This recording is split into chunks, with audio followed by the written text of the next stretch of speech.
ادبی عربی اینجا دبی. Man, hello, how are you? No problem. I don't know anything. That's standing comedy. That's it. That's it. One keyboard. One gentleman is singing. He's the performer. मेरे दुश्मन दुश्मन तुम्हारे. मीना दे Meena. Okay. Okay. Yeah, you know. Yeah. You need cordless, sir? No? Yeah, Stand. cordless. Stand. İsim aşağıya.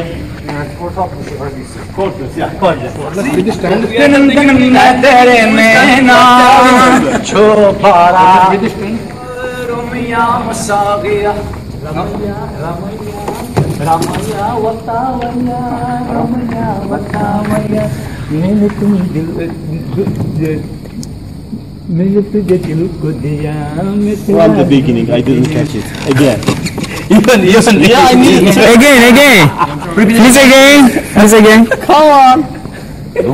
Ramaya Ramaya. Ramaya Wastavaya. Wasavaya Ramaya Wasavaya. Ramaya Wasavaya मैं तुझे दिल को दिया.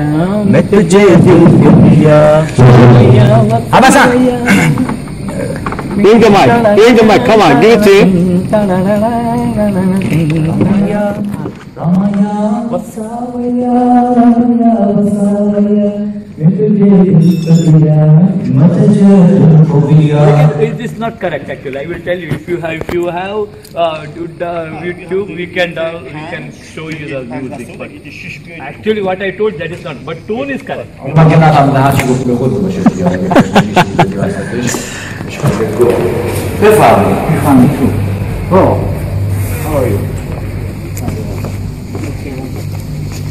این سالن شیخ راشد 1500 نفر گنجایش داره، صندلی ها چیده شده تا بالا. این صندلی جلو همه پورتابلن، صندلی بالا همه نصب شدن یا اونا پورتابلن ها، اونا نصب شده است. من از سعید خواستم که اینجا فاصله صندلی ها از صحنه اینقدر زیاد نباشه تا بتونیم ارتباط بهتری با مردم برقرار کنیم. سعید گفتن که اینجا استانداردهایی که خودشون در نظر گرفتن و ما نمیتونیم دخل و تصرف داشته باشیم.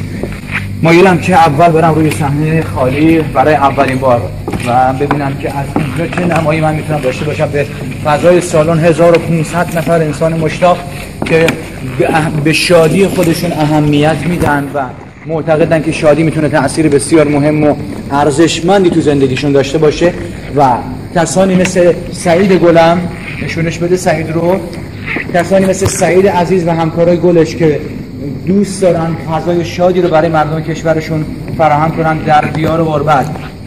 غریب توی غربت نگی چی شد محبت، تو غربتی که سرده تمام. اینجا سرد نیست، اینجا دوبایه. اینجا خیلی خیلی سرد بشه مثل دیشب که دیگه نهایت چقدر بود نمیدونم، شاید 20 درجه بالای صفر بود، اما کاپشن لازم بودم من چون یه مقدار سرماگم.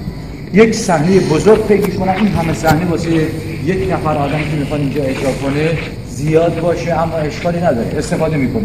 من از همینجا یه پرش بسیار عالی و موفق میکنم رو به سالن. دوست دارم برم از اینجا به صحنه نگاه کنم ببینم مردم چه زاویه دیدی به صحنه دارن وقتی که توی سالن هستن. با من همراه باشید، میتونم هر جایی که خواستم بشینم. اینجا همه سالن الان در اختیار ماست. ردیف چندم فرقی نمیکنه، مهم اینه که من چقدر میتونم ارتباط برقرار کنم و آیا کسی که به عنوان یک تماشاچی اینجا میشینه چقدر دوست داره به شادی خودش اهمیت بده و چقدر شادی رو در زندگی خودش مثمر ثمر میدونه. بریم بالاتر تا اینجا و فکر میکنم کافی باشه. اگر به من باشه دوست داشتم اینقدر سالن شروع میشد که روی این پله هم میشستن و حال میکردیم. خلاصه دوستان عزیز، این بود تاریخ 60 پا دستی چشم من. خیلی ممنون. سعید هم حتی به این صحنه خندید. هنوز شروع نشده برنامه ما، خنده ها شروع شد. خدا رو شکر میکنم، خدای شکر ازت ممنونم ای خدای بزرگ، تویی که برای من رزق و روزی فراهم میکنی، تویی که خواستی تا من مأمور بشم برای شادی هموطنان گلم در دبی و در سالن شیخ راشد، برای عزیزانی که اومدن بلیط خریدن، وقت گذاشتن و ساعتی از وقتشون رو به من دادن تا من شادشون کنم. خدا رو شکر. این استندها چی هستین؟